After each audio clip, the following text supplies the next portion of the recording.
When is the last time you gave your absolute best? When is the last time you gave everything that you had without any excuses?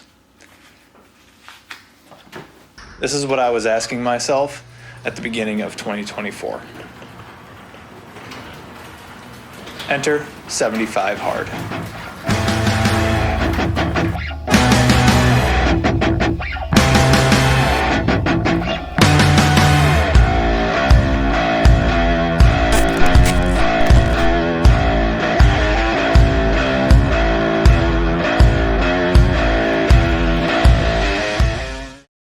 One gallon of water every day. Aside from having to use the bathroom a lot and filling up lots of water, this one was not that difficult. There were only a handful of days where I found myself chugging water right before midnight.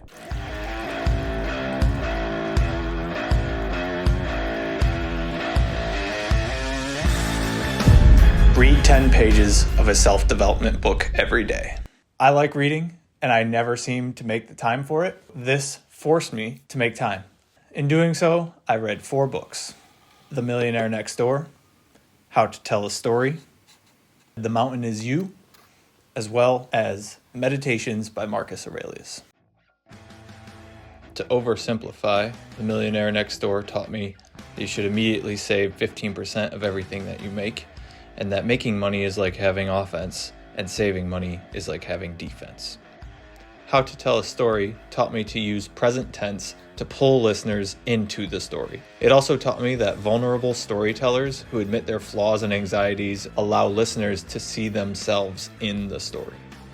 The Mountain Is You taught me that you can use your emotions to understand what you want or to realize how hard you've been working for what you want. Meditations taught me that if something is difficult for you to achieve, do not assume that it is humanly impossible. On the contrary, if something is humanly possible, you should consider it within your own reach as well. Not part of the challenge, I also read Open, the Andre Agassi autobiography. My key takeaways from this book were that change is necessary to survive, and in the life story of one of the greatest tennis players ever, it took 165 pages and 5 to 6 years of his career before he had a significant tournament win. Sticking to a strict diet with no cheat days. I chose to cut out all fried foods and to only eat bread once a day. I found this was difficult as I went out to eat, as most things on a menu tend to be fried. It seemed to cut out fast food in general, leaving pretty much Cava, Chipotle, or Subway as an option. Seems easy, got difficult, especially when traveling. 2 45-minute workouts, 1 outside.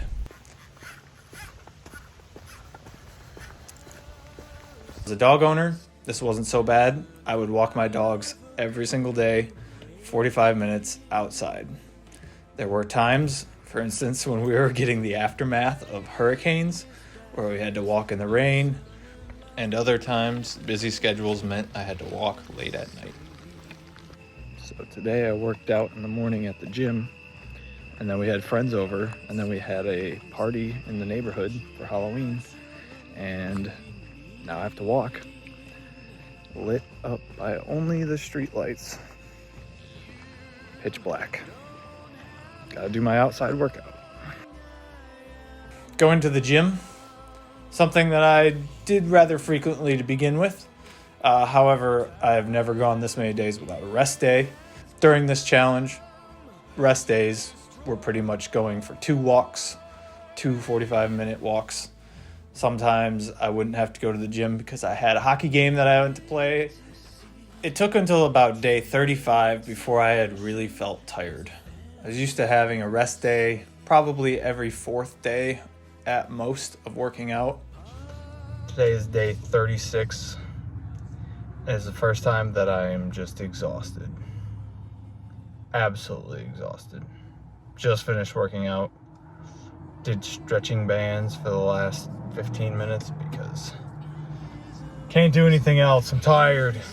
What kept coming up in my mind was this speech that I heard of a Navy SEAL commander, something that my hockey coach played for me back in college, where it was these losers of the group, whoever was last in the group, had to do this thing they called a circus, which was just extra workouts upon top of their already rigorous workout regimen that they were already doing.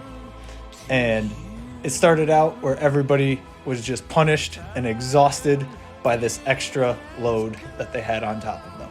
However, after a while, the circus made them stronger, and soon they were at the peak, the pinnacle, because they had done extra more than anybody else.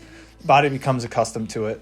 And that's kind of what this felt like as you pushed on every day doing those 2 workouts.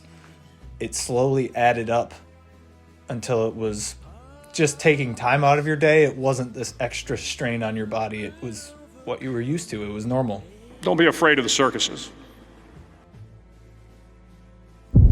Abstaining from alcohol for 75 days.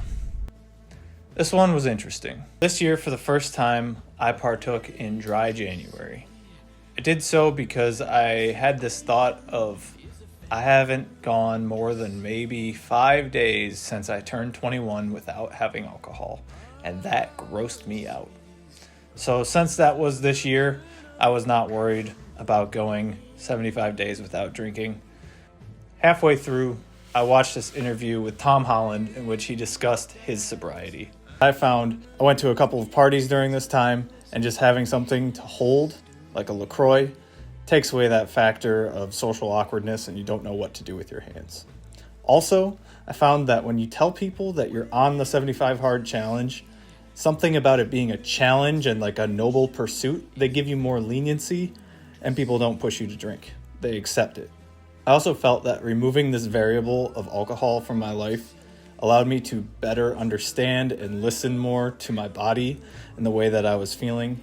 And if I was having an off day, I was easier able to understand why, rather than there being multiple variables and reasons why I could be feeling bad. Through it all, I believe I'm still on the it's fine in moderation train. However, it's changed my idea of what moderation means. I also realized that I forgot to include take a daily progress photo. The point here being, it's very easy to take a photo. It might seem insignificant, but you need to be able to stay disciplined on the little things. When you reach the 75th day, yes, there's some excitement about you made it there, but also it's just another day. Something about it reminded me of Kobe Bryant's speech here, where he says, those times when you get up early and you work hard, those times when you stay up late and you work hard, those times when you don't feel like working, you're too tired, you don't want to push yourself, but you do it anyway. That is actually the dream. That's the dream. It's not the destination, it's the journey.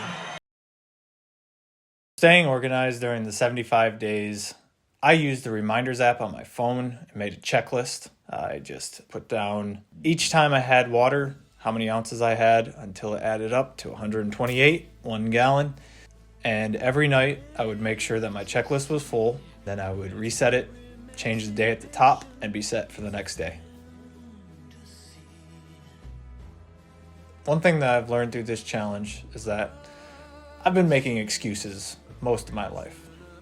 I've made checklists day after day, almost never accomplishing everything on my checklist. Yet in this challenge, when I had to, or else it was restart, I did everything, every day. To close out, I wanted something that I could look at to remember this accomplishment. I saw my worn, tired shoes, which had given their entire lives to this challenge. I saw no better way to honor them than to draw them and make them the certificate of completion for this accomplishment.